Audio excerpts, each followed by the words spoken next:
Olá, olá, olá. Fala, galera, beleza? Você que caiu de paraquedas aqui nesse podcast, você acabou de chegar onde, Igor? Hoje ele que tá comendo, hein? Fala aí, Igor. Puta, o cara não quer falar porque ele vai errar o nome do O que podcast. sei sobre tigres e dragões? Aí, meu! Esse é o nosso podcast. E você que caiu de paraquedas aqui, você acabou de chegar no melhor podcast da galáxia. Ficou um silêncio, hein, meu? Eu diria da Zona Oeste de São Paulo. Assim. Tá bom. Especializado em artes marciais. Vamos, sobre artes marciais. Então, sobre esse da Zona Oeste para o mundo. Isso. Ou do Centrão, porque... Do Centrão. Santa Cecília. Isso. A gente é daqui da Vila, mano. Da Vila. Mas onde que a gente tá gravando agora aqui? Vila Boim. Bom, gente, esse é o segundo episódio de uma mega entrevista com a nossa super Júlia Ruiz. Se você chegou na segunda parte, para de preguiça e vai lá assistir a primeira, por favor, ok? Aí depois você volta aqui e conversa com a gente aqui nos comentários, beleza? Vamos dar o início? Vamos. O Márcio é bom nos superlativos, né? É. Super, né? E qual que vai ser o super tema de hoje? Super. Na verdade, o super tema hoje é o seguinte. No primeiro episódio, a Júlia falou que ela chegou num evento do Gil, do Tai Chi Mais, onde só tinha ela de mulher, né? Certo? Se você não viu isso, volta lá. Vamos voltar. Volta lá. Tinha ela era a única mulher e os outros todos, além de ser meninos machos, eram todos professores. Eram Isso. todos professores. Tudo macho. E aí, já veio uma pergunta, hein, meu? Editor, treme a tela. Tá tremendo aí? Vocês estão vendo tremendo? Não? Não tá. Avisa. Não tá. Vai Não, tremer. a gente Não vou fazer. A gente manda o cara embora, hein? Júlia, é o seguinte, você sabe que eu sempre achei isso. A arte marcial, ela é bem machista. Entendeu?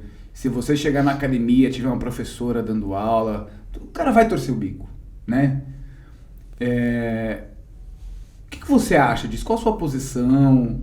Porque, primeiro que eu acho que, assim, uma academia sem mulheres é porque a energia daquela academia é estranha. Tem alguma coisa errada. Tem alguma coisa errada, né? E de alguns anos pra cá, aumentou muito o número de mulheres. Né? Eu acho que, porque o lugar de mulher é onde ela quer realmente estar, né? E eu acho também que existe uma... Nossa! O quê? Isso foi pra conquistar a audiência, hein? Caramba, hein? E aí... Pode continuar. Não. Me atrapalhou, hein? Manda embora. E aí tem um lance também que eu acho pela necessidade mesmo, né? Acho que a gente tá em tempos muito violentos, né? Violentos em todos os sentidos, tá? Violência agressiva, violência de coisas estranhas que passam na TV, violência política, né? Então, eu acho que isso também coloca a mulher no lugar que, puxa, acho que se eu fizer uma arte marcial, eu vou me sentir um pouco mais segura no trabalho, né? Na rua, enfim. Fala pra gente um pouquinho da sua posição, o que você acha, né? Se você concorda nisso que eu tô falando também. Tem coisa que eu só posso falar da minha própria experiência, né? E é verdade que depois de começar a treinar o Kung Fu, eu senti que o meu corpo estava mais forte, eu senti que eu tinha um pouco mais de agilidade, e eu acho que tem uma coisa... Eu não consegui treinar Sandá há muito tempo. Eu fiz umas 2 ou 3 aulas e não continuei. E a gente fez... Ai, que saudade, né? Que a gente fazia uns treinos em dupla, mais de luta também no Tai Chi. Então, tem essa parte da gente se sentir mais confiante no próprio corpo, né? Da gente estar se sentir mais forte, se sentir... Tem uma coisa... a gente está mais ligada. Tem uma coisa que a gente usava para trazer Klaus-Viana de volta. Se você não viu o primeiro episódio, volte lá na primeira parte da entrevista para saber um pouco mais sobre técnica Klaus-Viana. Mas uma coisa que o Klaus-Viana a gente usa na técnica é essa prontidão, né? Então eu estou presente, o meu corpo está disponível para lidar com o que vier. Isso é uma coisa que coloca a gente num lugar diferente do que a gente sempre aprende, que é de se acuar, né? A gente tem, vamos dizer, na nossa socialização como mulheres, a gente aprende a ser mulher, né? Não é que você, tudo bem, você nasce com sexo biológico, mas você aprende a ser, como Sim. se comportar como mulher. E se comportar como mulher tem a ver com aprender a ocupar pouco espaço. Acho que essa coisa de ser magra, tem bastante gente que fala desse assunto, né? De que a magreza tem a ver com isso. A gente não pode ocupar espaço demais. Não posso ter a bunda muito grande, não posso ter o braço muito, muito forte, porque tem que ser, né, pequenininha, não ocupar muito espaço, e delicada. E a ideia também de que a gente vai... Eu lembro, talvez o primeiro contato que eu tenha tido com autodefesa e arte marcial foi com um grupo que existia aqui em São Paulo, acho que tem em outras cidades do Brasil, que fazia oficinas de Wendo. É uma espécie de mix de técnicas marciais, organizada por grupos feministas, né? É uma técnica que, se eu não me engano, começou no Canadá. Foi uma família que praticava arte marcial que teve uma vizinha que morreu vítima de agressão, acho que do marido ou de alguém que estava com ela em casa. E aí falaram, não, vamos tentar levar para encontrar uma técnica que seja viável para ensinar para as mulheres se defenderem. Mas uma boa parte dessa oficina que eu fiz, e que foi muito importante na minha vida, era de conversa. Né? Uhum. Então, amanhã a gente foi treinar mais e olhar para os movimentos na parte da tarde. A gente passou a manhã inteira conversando sobre as nossas Sim. experiências, né, de ter sofrido violência. E para tirar um pouco esse mito de que uma violência, uma agressão sexual, por exemplo, ela vai acontecer, você vai estar andando numa rua escura, vai sair um desconhecido do bueiro e vai te atacar, né? Igual nos filmes. Igual no filme, enquanto, estatisticamente, as agressões acontecem dentro de casa, né? As mulheres, sim, as mulheres são vítimas dos seus parceiros, em primeiro lugar. Então, se a gente não tem como falar em autodefesa, se a gente não falar disso, né? Não trouxer, é muito importante. A defesa pessoal, ela não é somente a defesa de movimento em si. Uhum. Eu vou defender o soco, vou aprender a socar. Não é isso. A defesa pessoal, ela se inicia quando você percebe que o seu parceiro... Opa, peraí, isso tá diferente aqui. Esse toque, esse olhar, né, essa fala, não é... Então, a defesa pessoal, ela se inicia nesse momento, quando você percebe algo diferente, ou em qualquer outro lugar, né? Você percebe alguém te olhando de diferente na rua, você percebe... a defesa pessoal, ela se inicia quando você tem uma leitura de ambiente, onde você está num local, como você se posiciona, as pessoas que estão ali, a rua onde você... Porque alguém te agredir, de vir por trás, te dar uma paulada e você cair no chão, isso já é o último momento. Né? Mas a defesa pessoal, ela se antecede muito. Então, essas rodas de conversa, e até de você saber como você se colocar diante de uma fala agressiva de uma outra pessoa, ela é fundamental. Um exemplo muito claro, assim, por exemplo, quando você entra no Uber, entendeu? Aonde você senta naquele carro, você já pode... Ali tá praticando uma defesa pessoal, entendeu? Então, se o motorista do Uber tá aqui, né?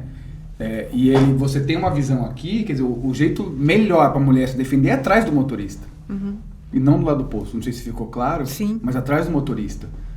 Porque se tiver que ter qualquer contato visual, você fazer algum gesto, mandar uma mensagem para alguém, ligar para alguém, você consegue ainda se esconder ali. Né? Então, a defesa pessoal, ela se inicia numa roda de conversa. E tem uma parte difícil dessa conversa que eu espero que mais e mais pessoas que trabalham com essa... Porque está aparecendo bastante, né, essa proposta de ensinar as mulheres a se defenderem. E tem gente fazendo trabalhos muito interessantes que acho que às vezes tem uma qualidade até... Enfim, são melhores, mais bem pensados, dirigidos para pessoa LGBTQIA+, para pessoas trans, que também são pessoas que... Veja só, se a gente vai falar de violência contra a mulher, a gente tem que entender o que é você viver numa sociedade em que você está o tempo inteiro... Eu não sei se vocês têm essa experiência, mas assim, cada vez que eu vou entrar num carro com um motorista, você ter essa sensação de que você precisa se defender porque você pode ser vítima de violência, entendeu? Então, isso precisa estar, quando a gente vai falar de se defender, isso precisa estar em primeiro plano. E quando a gente faz essas conversas entre mulheres, a gente muitas vezes vai descobrir que todo mundo ali já foi vítima de algum tipo de violência, né? Já, vamos dizer, encostaram em mim de um jeito que eu não queria. Então, tem esse movimento também de, por exemplo, na oficina de Wendô, tinha uma parte em que a gente ficava gritando para descobrir até a potência da nossa voz, para dizer não, né? Para dizer não, eu não. E aí também tem essa experiência das mulheres. A gente diz não e o nosso não funciona. Não, que não funciona, né? não que não chega, uma né? voz que não funciona, um interlocutor que não te ouve, né? Um interlocutor que não te vê como alguém igual a ele, né? Então, isso é muito importante para qualquer iniciativa que a gente vá se colocar nas artes marciais, de dirigir um programa para mulheres, de fazer uma atividade dirigida para mulher. A gente precisa ter tudo isso. A pessoa que ensina, ela precisa saber, conhecer mesmo dados sobre violência contra a mulher, entender a experiência das pessoas que... O nosso amigo Gabriel Guarino fez uma fala outro dia, numa roda sobre educação, interessante sobre isso, sobre o trabalho que ele fez, uma experiência assim, e o quanto ele precisou, ouvindo as pessoas que estavam presentes, aprender sobre a violência que elas sofriam, né? Então, isso eu acho bem importante. Agora, a arte marcial é isso. Eu comecei a me sentir mais segura com relação ao meu corpo. Então, é um jeito de aprender a me mexer que me deixava mais segura. Não quer dizer que se alguém vier me atacar, eu vou saber revidar. Sim. Não quer dizer. Não, mas isso são coisas diferentes. São coisas diferentes. Mas eu me sinto mais presente, presente no sentido de... Você se sente mais em alerta, assim? Sim, em alerta a gente sempre tá, mas é um alerta que não é assim, ai caramba, tô passando nesse lugar e eu vou, né? Eu vou me recolher, mas saber o que eu posso, conhecer os recursos que eu tenho. Eu posso estar com a minha atenção ligada, eu posso tentar manter o meu corpo relaxado, eu posso andar firme, eu posso olhar para frente, eu não preciso olhar para baixo, né? Então esse tipo de coisa é muito importante, né? Aí numa prevenção, mas de novo a gente está falando de um lugar público. Tem esse lugar muito difícil de falar sobre violência contra as mulheres, que é assim, eu tô na cama com o cara, eu durmo com ele todo dia. Eu escolhi transar com esse cara, eu vou sair, a gente saiu, a gente bebeu, a gente foi para um lugar, eu fui, entendeu? E aí você sofreu uma violência aí. Aí tem um pedaço que a gente precisa conhecer, ouvir, para saber como que se lida com isso, vamos dizer. Como que oferece recursos nessa hora, né? E isso é muito velado, né? Isso é muito velado, porque porque a culpa cai sempre sobre a mulher, né? Ah, mas você foi lá com o cara, você saiu com ele, você ligou para ele, chamou ele para sair. Aí você foi de mini saia, você falou primeiro que você queria transar e depois você não queria mais, entendeu? Então, aí fica sempre... A culpa é essa coisa curiosa que acontece com a violência sexual, de que a culpa está sempre com a vítima, né? E também é quase vamos dizer, um outro slogan que tem em campanhas atuais, de que a gente pensa em como ensinar as mulheres a se defender, mas também a importância de quem é que vai ensinar os homens a não agredir, né? Quem é que vai ensinar os homens que não pode? Isso não se faz, né? E são os outros homens que têm um papel muito importante para fazer isso, né? Porque também se cobra, assim como se cobra das pessoas negras que venham ensinar os brancos a não serem racistas, se cobra das mulheres que ensinem os homens a não serem machistas e violentos, enquanto que são os homens que têm um papel muito importante aí.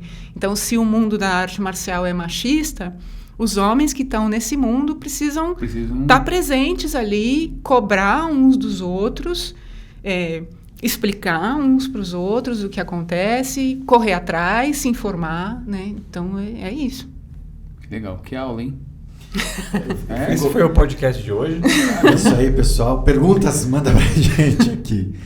Mas sabe o que eu fico pensando, sempre que aparece essa temática, pensando hoje, na condução, no tipo de condução de aula que a gente faz, certamente o Márcio também, isso já há algum tempo, né? Hoje eu não consigo parar e pensar assim, nessa temática, no sentido de olhar para a minha prática e falar, cara, eu estou sendo machista, ou de enxergar que isso está na minha ação educativa enquanto professor.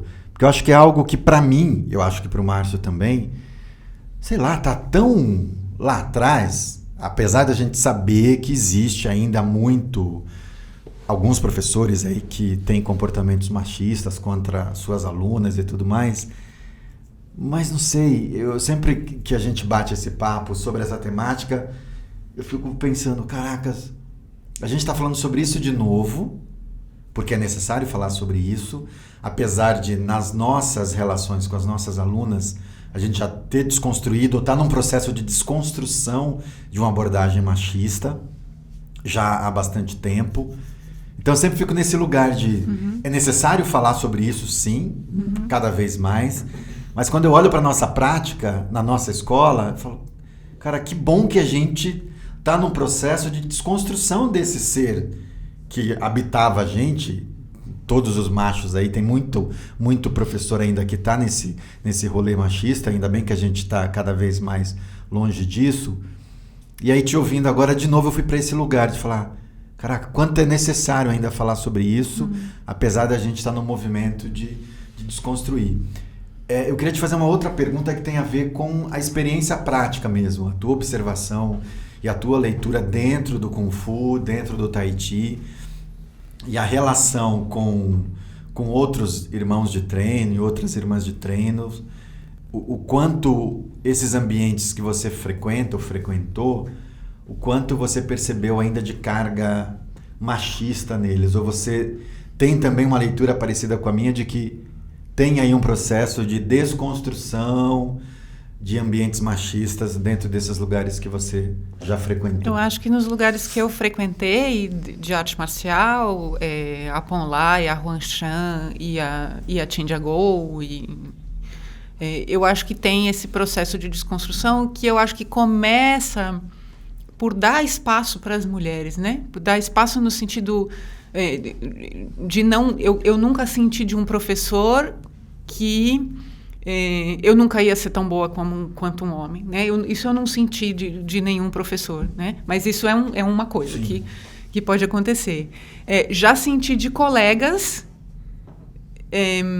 assim, quando eu estou na posição, o Shifu pede para eu ensinar uma coisa para um homem e ele...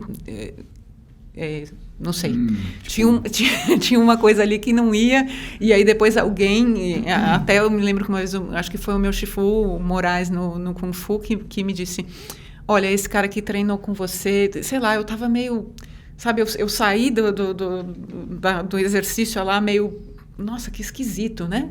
O que está acontecendo aqui?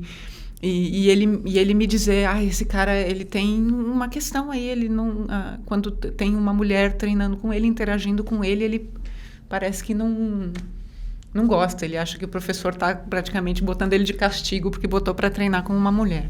Então, isso pode acontecer. Então, a gente tem esse foco em dar espaço para que haja mais mulheres de Shaolin, que haja mais mulheres professoras, mais mulheres chegando num nível técnico super legal. Tem aquilo que as minhas irmãs de treino sempre falam, a Raquel falou bastante, da gente ter uma mulher, a gente olhar para uma mulher e ter ela como referência, né? Então, isso eu acho que é super importante. E aí tem outras coisas mais sutis, que eu não tenho nenhuma receita, mas que tem a ver mais com isso, entender as experiências que as mulheres têm e aí transformar as experiências das mulheres de um jeito mais coletivo, né? Por exemplo, a gente tinha um interesse da gente falar sobre maternidade e, por exemplo, a maternidade pode se tornar, vamos falar de ter filhos, pode ser... para as mulheres, aparece muito mais como um impeditivo para continuar treinando, para continuar se dedicando com intensidade para para a vida marcial do que para os homens, né? Então, por exemplo, isso, vocês pensem os exemplos que vocês têm na sua cabeça de mulheres que pararam de treinar depois que tiveram filhos. Por que será que isso acontece, sabe? E se fazer essa pergunta, o que tem na nossa sociedade, como essa sociedade funciona para que isso aconteça, como a nossa escola funciona para que isso aconteça, será que a gente está ajudando ou está atrapalhando? Então tem coisas que são mais coletivas mesmo, né? Coisa que a gente não vai conseguir resolver dentro da escola, coisa que a gente não vai conseguir resolver só dentro da sala de aula, eu individualmente como professor, como professora, mas que faz parte de promover uma mudança maior, né? Quando a gente estava em Chandigarh, tem muito menos meninas do que meninos, muito menos. Assim, eles são, quantos são? Sei lá, de 200 tem 15 meninas. 30, assim. Vai ser uns 70% meninos e 30% meninas. Acho que até menos. E aí as meninas estão lá treinando, o regime de treino delas é idêntico ao dos meninos, né? E eu ouvi de um colega assim, não, tem poucas meninas, né? Elas não aguentam. Isso, aí já me subiu o sangue, desceu. Um colega chinês? Era um colega chinês? Não, um colega brasileiro. Subiu o sangue, desceu, eu respirei, eu pensei, será que eu preciso explicar? E aí dá aquela preguiça de ter que explicar, sabe? E aí eu falei, não. Temos um nome? Não, não vou dar nome. Mas é que elas não aguentam. Até lá, agora tá tremendo. Mas elas não aguentam, né? E aí é isso, elas vão... Muitas delas, provavelmente, porque tem pequenininhas, né? E aí você vê, tem 10 pequenininhas, aí maiores tem menos e das grandes tem menos ainda. E olha que curioso, para falar de papo acadêmico, que a gente falou na primeira parte da entrevista, na academia acontece justamente a mesma coisa. Tem um monte de mulheres na graduação, aí no mestrado, aí vai encolhendo. Chega no doutorado, tem menos. Por quê? Elas não aguentam. Né? Não aguentam, teve filho. Elas não aguentam. Tiveram um filho, se casaram. E olha que curioso, uma mulher que se casa e tem um filho é uma mulher menos apta a fazer coisas interessantes, arte marcial, doutorado, né? Por que isso acontece? Aí começa um papo para mais 3 entrevistas. Então, Júlia, mas sabe que você falando trazendo esses exemplos, aí eu me lembro de uma outra coisa lá na Vila Shen, que a última vez que eu fui para lá, o Shifu me colocou para fazer luta, Sanshou, com uma mulher. E aí, beleza, vamos lá, vamos fazer. E você começou dando morro na cara dela ou não? Não, era já clinchado, tá. já era, não tava distante, não, já era, grudou, era para treinar mesmo as projeções e tal. O que você achou o que você pensou quando ele falou para você treinar com ela? Eu já conhecia ela, né, das outras vezes que eu tinha ido lá. Já conhecia ela, chinesa. Não, já conhecia ela e já sabia, quando ele me falou, Tahei, luta com a irmã, falou o nome dela. Eu já sabia que ia ser pedreira para mim. Eu não me coloquei num lugar assim, tá bom, é uma mulher, então tudo bem. Vou segurar minha onda. Eu sou bem mais alto do que ela, eu vou, vai ser chão toda hora. Não. Eu fui para um lugar de entender que era uma mulher que estava ali naquela escola, numa dinâmica de treino absolutamente mais intensa do que a minha, e já estava morando lá há muito tempo. E tinha muito mais repertório de luta do que eu. Aí beleza, comecei o treino com ela e de fato foi isso, não foi nada fácil para mim.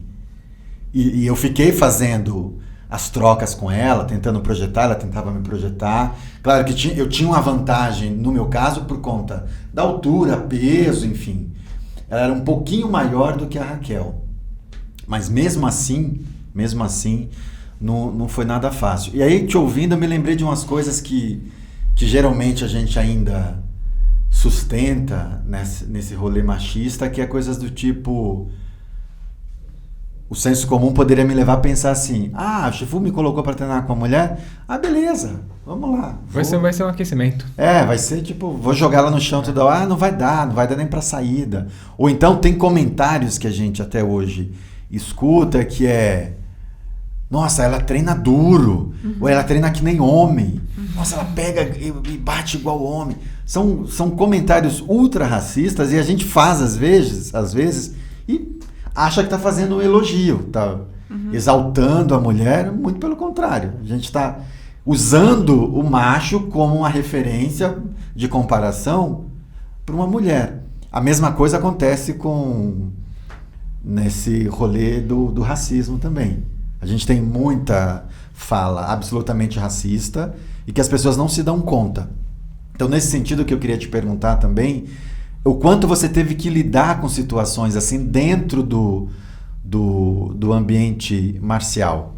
Isso te apareceu de alguma maneira, mesmo que em frases assim, aquelas que parecem mais inocentes, o cara fala e solta uma piadoca depois. Eu não sei se eu vou... Tem esses exemplos que eu dei, né, de ter ouvido esse comentário sobre as meninas em Chandigarh não serem tão numerosas, né, de que elas não estão lá porque de algum jeito não é para elas não aguentam. E tem essa coisa de colegas... Eu acho que tem uma coisa do cara se sentir, que foi que eu senti às vezes treinando com homens, o cara se sentir meio rebaixado porque ele foi colocado para treinar com uma mulher. E aí tem como a gente vai reagir, né? Porque aí eu posso falar, nossa, mas agora eu vou dar com tudo para fazer batida de braço, sei lá, entendeu? E agora eu vou dar com tudo e vou arrebentar. E eu conheci mulheres que são assim, mulheres que arrebentam todo mundo, porque aí você bota pra fazer uma batida de braço e a menina arrebenta o seu braço, porque eu acho que tem uma pegada assim. Então, eu tô aqui, então eu preciso arrebentar o tempo inteiro. Então, pode ter uma cobrança de desempenho nosso também quando a gente está junto com os homens, porque eu preciso mostrar que ser mulher não é pior do que ser homem. Então, eu preciso ficar o tempo inteiro provando que eu tenho o direito de estar aqui, que eu tenho qualificação para trabalhar como instrutora, que eu tenho conhecimento, que eu tenho o tempo inteiro. Então, isso é muito cansativo e eu acho que eu lembro que a Raquel falou uma coisa assim, eu já tô até cansada de falar sobre isso, porque a gente sentir que a gente tem que estar o tempo inteiro provando alguma coisa, né? A gente tem que ficar provando o nosso valor o tempo inteiro. Então, é provar o seu valor o tempo inteiro. Então, eu tenho que ser uma artista marcial destruidora e, ao mesmo tempo, eu preciso conservar as minhas qualidades femininas. Então, eu tenho que ser legalzinha, eu tenho que ser bonitinha, eu tenho que ser... Entendeu? Não pode... enfim, qualquer coisa que saia disso vai ser lido como masculinização e a gente, como mulher, é educada a estar numa posição de agradar. Então, a gente tem essa coisa de precisar agradar o olhar do homem, precisa ser simpática. Eu lembro uma vez que eu ouvi falar de um experimento, eu não me lembro se era de uma escritora, se era de uma artista, de passar o dia todo sem sorrir. E das reações, né? Porque a gente, de ser fofa, e ela fazer um dia de greve de fofura, Não, hoje não vou sorrir pra você, hoje eu não vou ser fofa. E é difícil, é um aprendizado, é uma coisa que a gente precisa treinar. E, bom, não sei se eu... Não, que maluco, né? Porque o oposto, os meninos também, os homens também, os machos também são educados num rolê em oposição à mulher, que tem que ser o cara que vai prover a família, que vai fazer isso, que vai fazer aquilo, que vai realizar aquilo. E se ele tiver relação com 2, 3 mulheres, beleza, ele é o cara descoladão, ele é o machão, o pegador e tudo mais. Então, acho que tem uma construção na sociedade, assim, muito, muito ruim, do ponto de vista de favorecer relações mais saudáveis e mais respeitosas.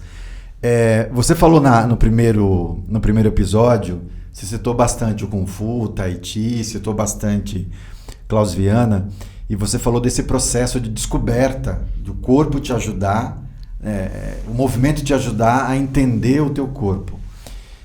E aí você tem um filhinho de 1 ano e 8 meses, e Ele nasceu num sábado, até sexta-feira você treinou Tai Chi. Eu queria que você comentasse um pouco pra gente desse processo de descoberta ou de redescoberta do teu corpo a partir da gestação do Joca Jocoso. Então, quando eu engravidei do Joaquim, descobri que estava grávida e contei para o Gil. O Chifu já estava quase aqui. O Chifu estava aqui, estava na Argentina. E a gente ia começar um seminário de espada.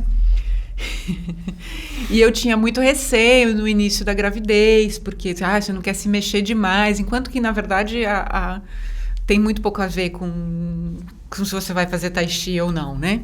O que vai acontecer. Mas fiz o seminário e aí depois, quando a barriga foi crescendo e o bebê foi se desenvolvendo, eu continuei dando aula, inclusive porque o Gil, que é o professor e diretor da escola, precisou viajar a trabalho, então eu assumi todas as aulas. Eu dava 2 ou 3 aulas por dia, de segunda a sexta.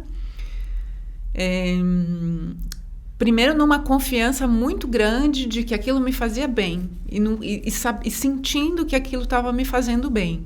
Porque eu acho que qualquer coisa que seja forçada, do tipo também, né, agora tem uma valorização maior, até a OMS recomenda que as mulheres que estão grávidas tenham atividade física, porque antes não, é atividade física, mas não muito, e agora a OMS fez uma recomendação de um pouco mais, atividades físicas um pouco mais intensas do que era a recomendação anterior. Mas também uma pressão, assim, de que você tem que, sei lá, continuar fazendo o seu crossfit como se não tivesse acontecendo nada. Isso também, né, não funciona. Então eu sentia que aquilo me fazia bem. Eu tenho a sensação, se eu pensar na memória da gravidez, de que eu só comia, dormia e fazia Tai Chi. Porque eu acordava, comia, dava aula, voltava para casa, dormia. E dormia para conseguir levantar, comer e dar outra aula de Tai Chi. Aí tirava uma soneca, dava a terceira aula de Tai Chi. Então, mais para frente, na gravidez, eu precisava dormir muito. Dormia, dava aula de Tai Chi e comia. E isso foi muito... Eu achei que era muito bom para mim. Eu sentia que era muito bom. E tinha hora que eu pensava, já com a barriga grande, que tinha que levantar e dar aula, e tava calor, sei lá. E aí eu tinha que pegar Uber para ir lá no Teatro Oficina dar aula pro pessoal, aquele calor, aquele lugar quente. E à tarde era cheio de mosquito. Aí eu pensava... Aí colocava um monte de repelente... Botava meu uniforme, pegava o Uber, ia para lá, começava a dar aula e eu terminava a aula me sentindo mais leve, me sentindo mais disposta, né? Porque tem um peso, né? Não sei se é a coisa da pressão, mas a gravidez você vai sentindo um peso, você vai começar a sentir as pernas pesadas, aquela barriga enorme, a sensação do peso do corpo é muito diferente. E também foi legal para já tendo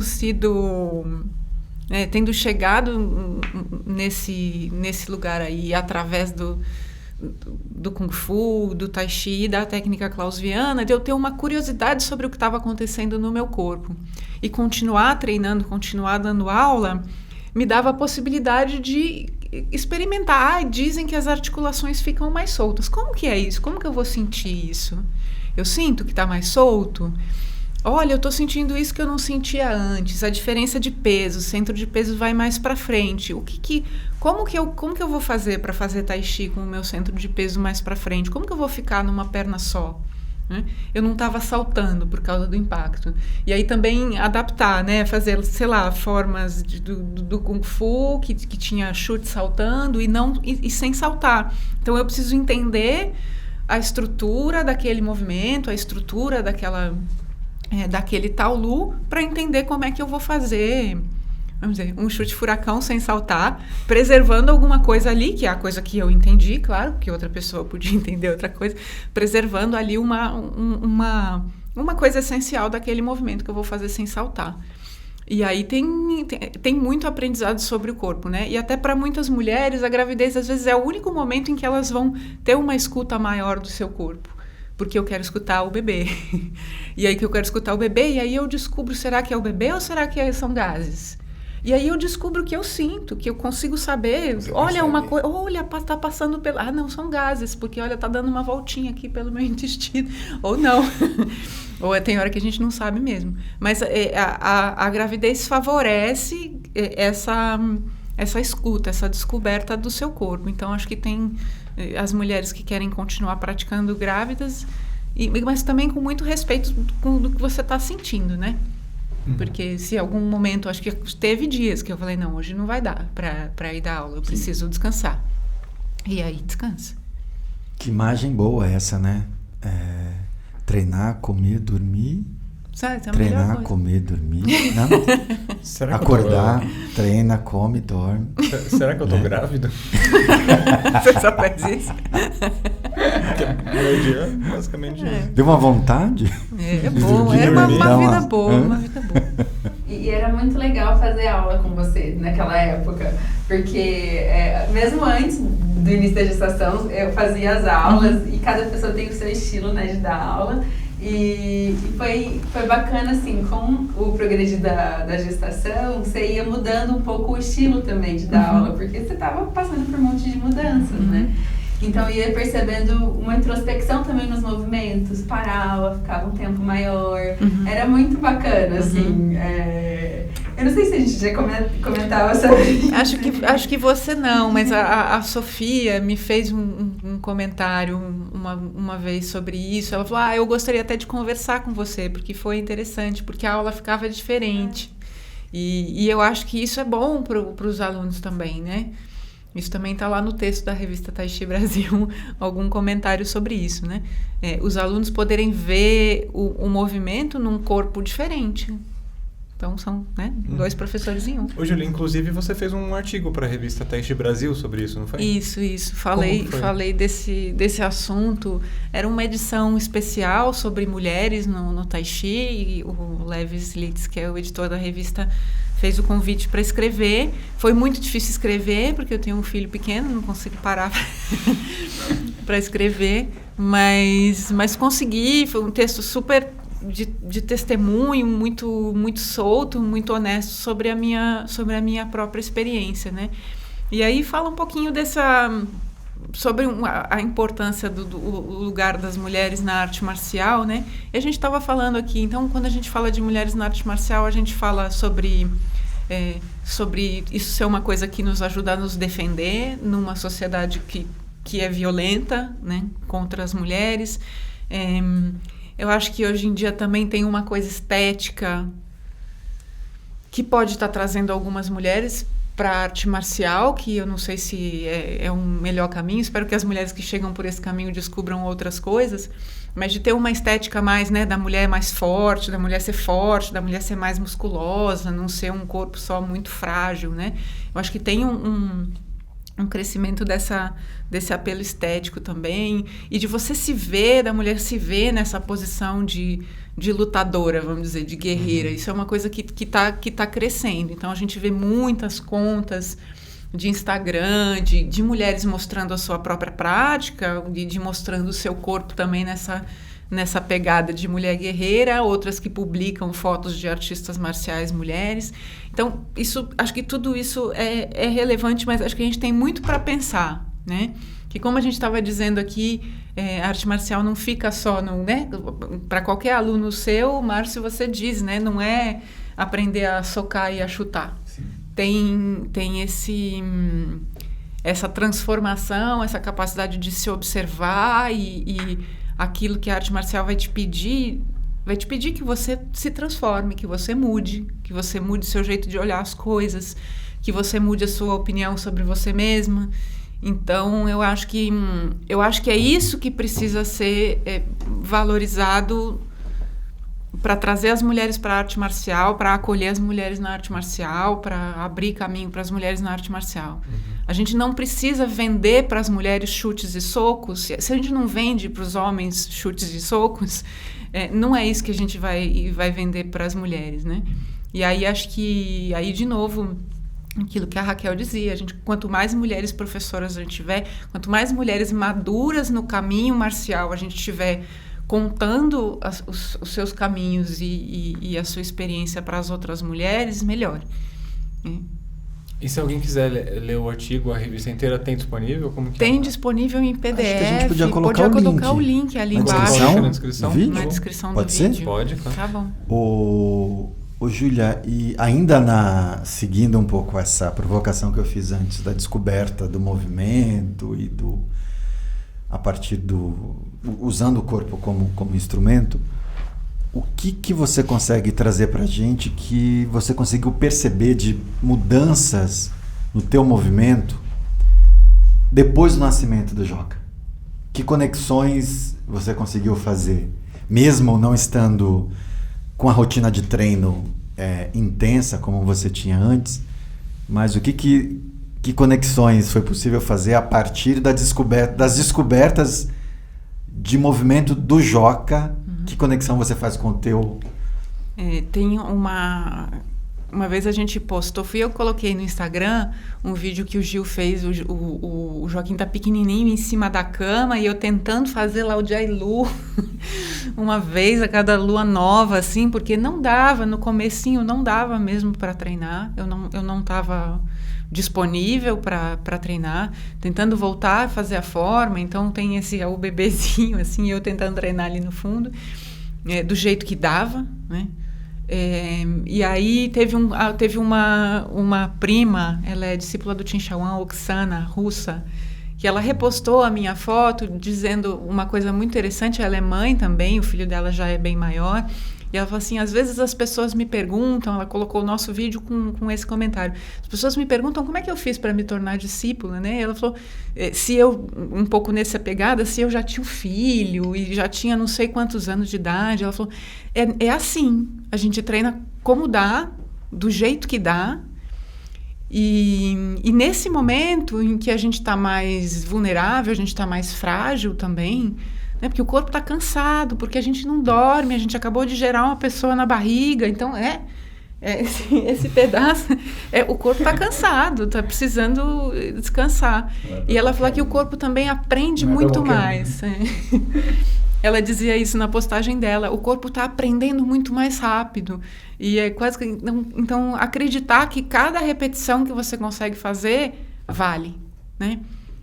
E acho que antes eu tinha mais uma coisa assim, isso, cada vez que eu conseguir parar um pouquinho e fazer lá o Jailu, tô ficando só na o Jailu, porque às vezes eu não consegui retomar todas as formas que eu sabia fazer. Então, se eu consigo parar e praticar Jianzhuan, se eu consigo parar e fazer, aquilo é muito importante. E é do jeito que dá. Foi super legal, nossa, a melhor execução do Taolu que eu já fiz. Não. Mas é assim que a gente progride, né? Então eu me sinto muito mais instável, por exemplo, eu acho que eu perdi bastante força abdominal e não consegui recuperar, porque dilata tudo.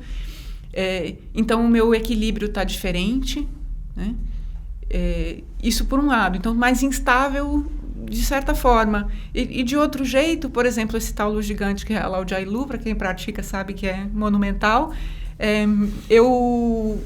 Eu me sinto muito mais segura, eu me perco menos, eu sinto que assentou no meu corpo, então é mais instável por um lado, mais estável pelo outro. Tem que acreditar, sabe, no seu caminho e na sua prática. E aí o resto são arranjos de práticos mesmo, sabe, de você ter a rede de apoio para poder encontrar esses momentos de treinar. Alguém quer fazer outra pergunta? Eu posso seguir aqui? Pode seguir. Agora vai rolar uma DR aqui. Eita. Só tô criando clímax para chegar na pergunta principal. Polêmica. Não, sabe uma coisa que eu sempre acho fascinante na história de vida das pessoas? Eu acho que é perceber um pouco os caminhos que a gente escolhe trilhar. Seja, você começou falando do teu processo de formação, da tua experiência com o flamenco com 12 anos, está no primeiro vídeo. Depois, o processo de a dificuldade com educação física, enfim, por N razões. até os bullying que você sofria.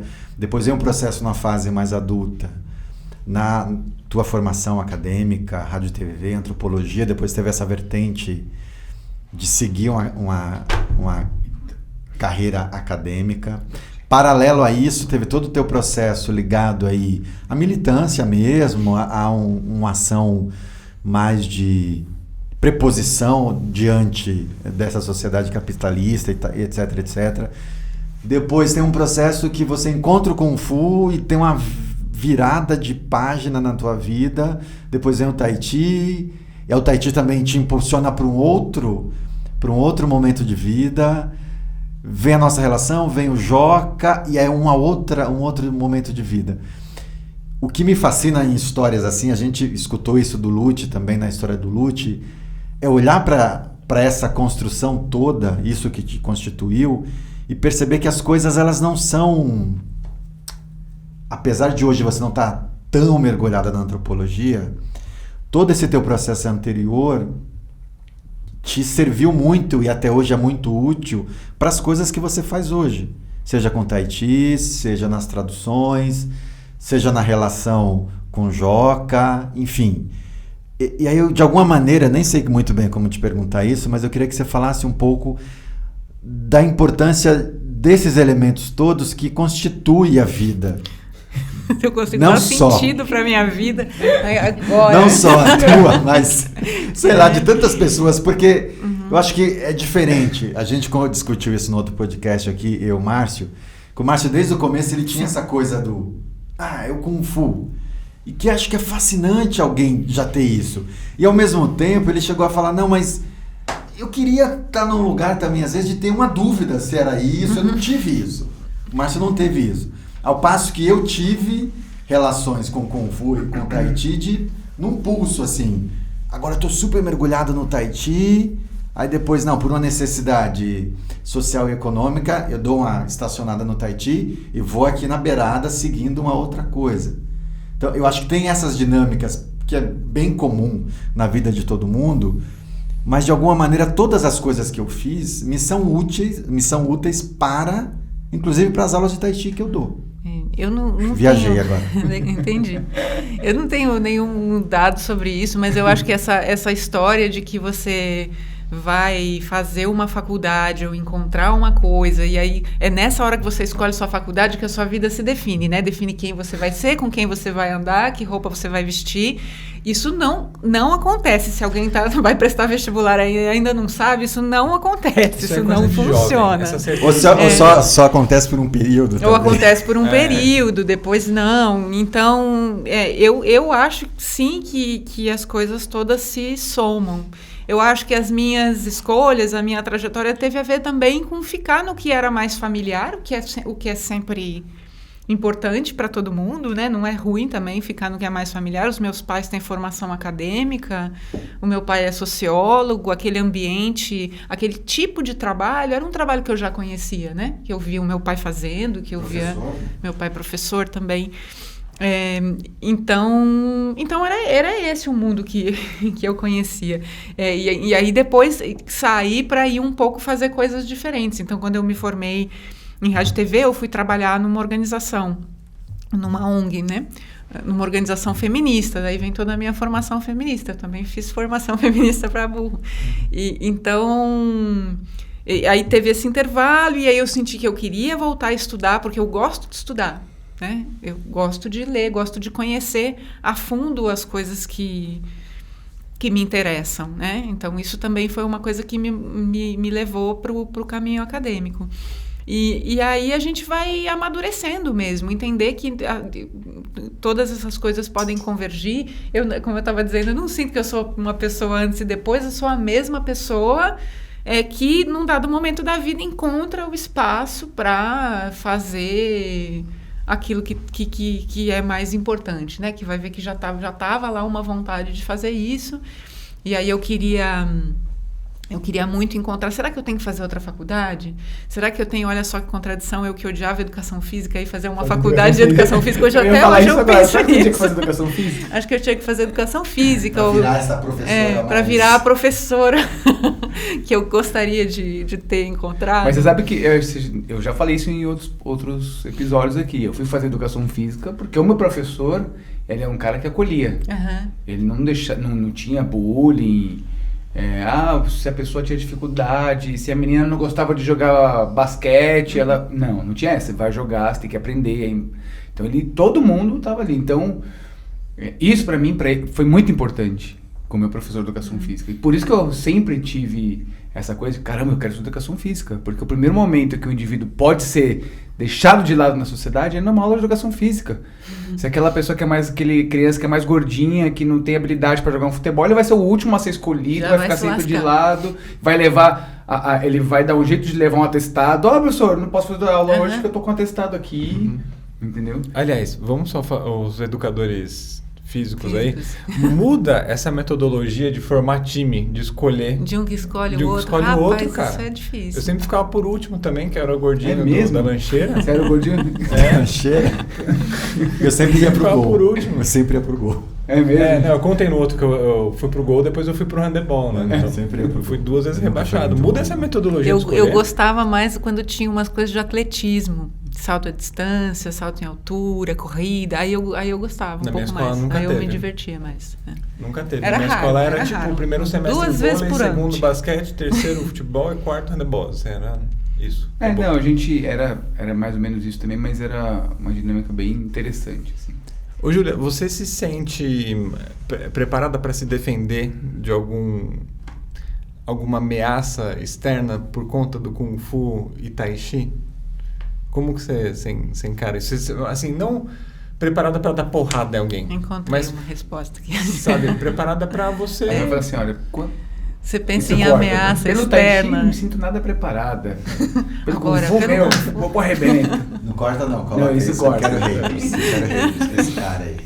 Mas sabe, porque É, tem todo esse sim. estigma de defesa pessoal e tudo Sim. mais, né? Então é um assunto que a gente tem debatido bastante aqui, se o Kung Fu e Tai Chi é uma defesa pessoal, se a pessoa está preparada. E que você falou em ameaças externas, eu acho que não sei porque eu tenho cabeça de ciências sociais, mas eu já penso em Nos Estados Unidos. aquecimento global, Isso, vai por aí. né? Quinta Guerra Mundial e apocalipse, sei lá.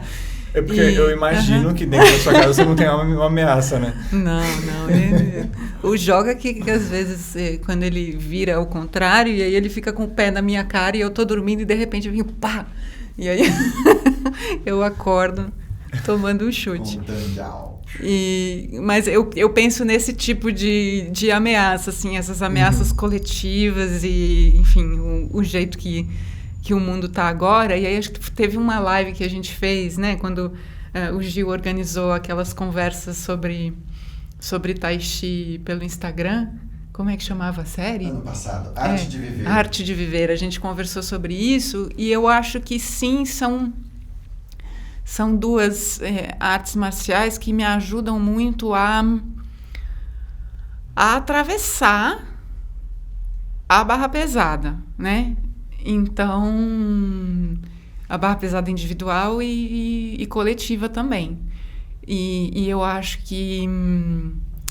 Porque é isso, porque a gente sabe que só tem um jeito de aprender as coisas, só tem um jeito de cultivar a sua força, que é continuar repetindo, é insistir, tem a disciplina, tem a própria... É isso, uma coisa de saúde, vamos dizer, né? Então, hoje eu senti que a minha prática basta ou me ajuda a manter o meu corpo mais disponível, de ter uma prontidão, assim, é importante, mas também, por exemplo, o Tai Chi tem isso, de me ensinar a relaxar, e assim, mas não é que me ensinar a relaxar, eu vou fazer 2 aulas de Tai Chi e eu vou sair relaxado, a gente precisa saber que não é assim que acontece, mas durante anos de prática, você percebe que que o seu movimento vai ficando mais relaxado, mais preciso, mais relaxado. Então, por aí. Então, me ensinam isso. Se tiver uma coisa que eu da arte marcial que a gente possa deixar para o Joaquim é isso, assim, como isso nos ajuda a atravessar momentos difíceis com mais serenidade. Respira, continua, né, sem garantia nenhuma. Esse é um ponto que a gente até falou em outros episódios, né? Que as artes marciais, o Tai Chi e o Kung Fu, eles tiveram seu ápice em momentos de grande conflito na China. E serviram, inclusive, para ajudar as famílias a lidar com esses conflitos e fazer essa travessia. É muito curioso isso. Me deu uma vontade agora de falar com você. Isso não precisa entrar, tá? Aí vocês decidem. Eu acho que por conta do tempo não vai rolar. Mas acho que seria legal a gente trazer essa ideia de coletivo, de coletividade que você deu uma faísca aí na tua fala. Mas eu acho que não vai dar tempo para a gente fazer isso, por conta do que a gente tem que fazer. Porque eu acho que tanto no Kung Fu quanto no Tai Chi, o espaço coletivo que é criado ali no ambiente de treino, ele favorece o desenvolvimento do professor, facilita em determinados casos, e sobretudo favorece o desenvolvimento dos alunos. E quando você fala dessa preocupação do coletivo e dessa leitura que você tem do coletivo, eu acho que seria bem legal se a gente conseguisse fazer essa associação entre o fora do ambiente de treino enquanto espaço coletivo e o cuidado que a gente tem que ter com esse espaço e aquilo que se manifesta na sala de aula. Mas é só um desejo, quem sabe, para um outro episódio. Você já competiu, né, no Kung Fu? Uma vez. Como foi a sua experiência? Também nunca achei que fosse gostar de competir, porque a única coisa que eu conhecia eram os jogos internos da escola, que eu odiava, eu não queria, eu chorava, me escondia embaixo da cama, que eu não queria ir. Mas você curtiu competir no Kung Fu? Muito, muito. Você sentiu um dragão por dentro, assim? Um dragão por dentro eu não sei, mas foi muito legal. Eu lembro que eu já tinha visto, eu tinha acabado de começar a treinar e eu vi um campeonato interno da Ponlai, eu fui assistir, porque eu já estava super interessada naquilo, né? Então, lendo o site inteiro. E fui ver os meus colegas competindo e eu achei tão legal. Na hora que eu cheguei, eu entrei no ginásio, eu achei... Nossa, sabe quando você tem uma sensação de pertencimento, assim? Nossa, que legal! É super legal. Não tem nada a ver com os jogos internos da escola. Eu estou achando, com a minha experiência nos jogos internos da escola, isso está muito legal. E aí, quando eu competi, foi tranquilo, assim, também. Foi muito legal, foi estar junto com todo mundo e estar junto com o pessoal que era da minha unidade e conhecer as pessoas então foi uma festa, assim. Então, eu perguntei isso, porque se você falasse pra mim, tipo, putz, foi horrível, nunca mais eu quero, a minha fala ia ser diferente. Eu ia falar que a gente precisava participar mais pra sentir coisas diferentes. Mas eu queria falar que a competição, ela tem muito a ver com esse bate-papo, sabe por quê? Porque a competição, quando você saca o real sentido de competir e onde você tira de lado que, tipo, o competir vai muito mais além de você ganhar uma medalha e ser em primeiro lugar, é óbvio que isso é bom, né? Você ficar em primeiro. Mas ele vai além de um soco e chute e que você tem o âmbito da coletividade, que hoje você abordou muitas coisas sobre coletivos, né? E quando você está na competição, a coletividade com o ambiente, com a sua escola, com seus colegas, ele te coloca num lugar que eu acho que é mágico. Entendeu? E eu falo muito isso para as pessoas, que tipo, por exemplo, eu sinto saudade das competições, de viajar para uma competição, mas pelo coletivo. Entende? E você tá no ambiente, de você torcer, de você chegar, vamos lá, putz, ou você chegar, hoje não foi bacana, mas olha, vamos batalhar para que na próxima seja melhor. Então existe um coletivo que acontece ali, que eu acho muito bacana. E eu percebi muito isso num campeonato brasileiro, que nesse campeonato brasileiro, o meu filho não ganhou nada. Acho que foi isso, acho que ele não ganhou nada. E eu ganhei tudo que eu fiz. E eu ganhar tudo pra mim não valeu de nada. Porque o meu filho não ganhou nada. Entendeu? E o que acontece? Só que ali eu tive um coletivo muito grande.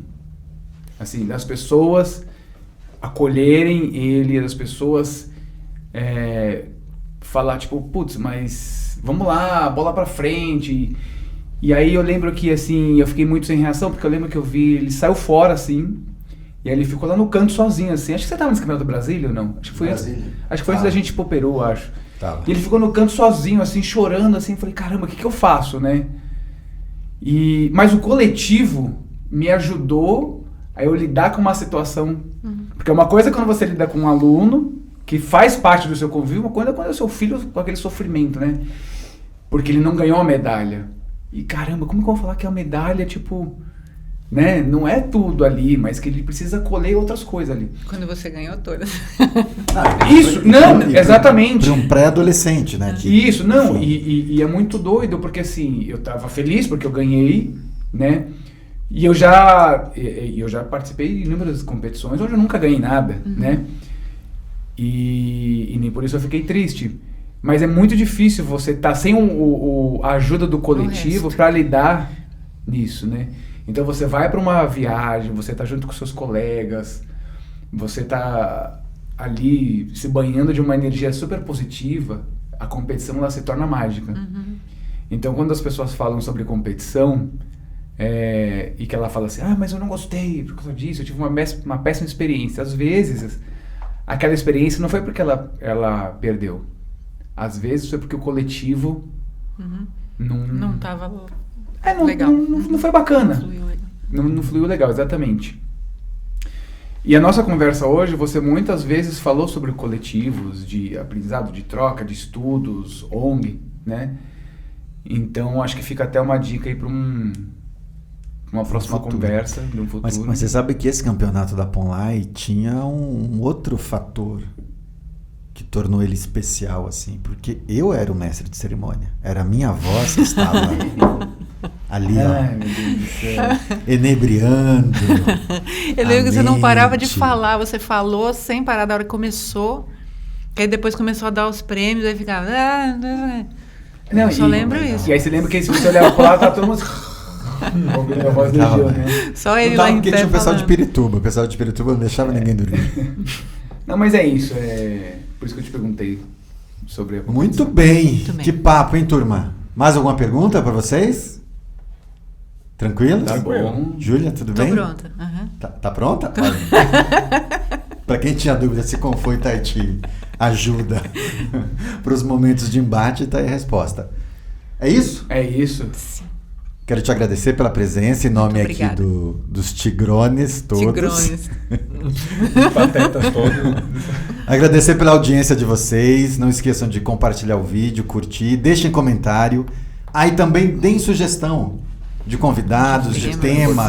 A gente está fazendo uma série de entrevistas agora, mas a gente vai em algum momento aí voltar a fazer rodadas temáticas só com nós três aqui, pra gente voltar aí a trazer alguns conteúdos diferentões. E até É escreve isso? aí, né? De repente o pessoal pode escrever, não fica só vocês, não. Só Pode vocês ser. três é chato É pra chato, caramba, né? É chato, traz gente de fora, né?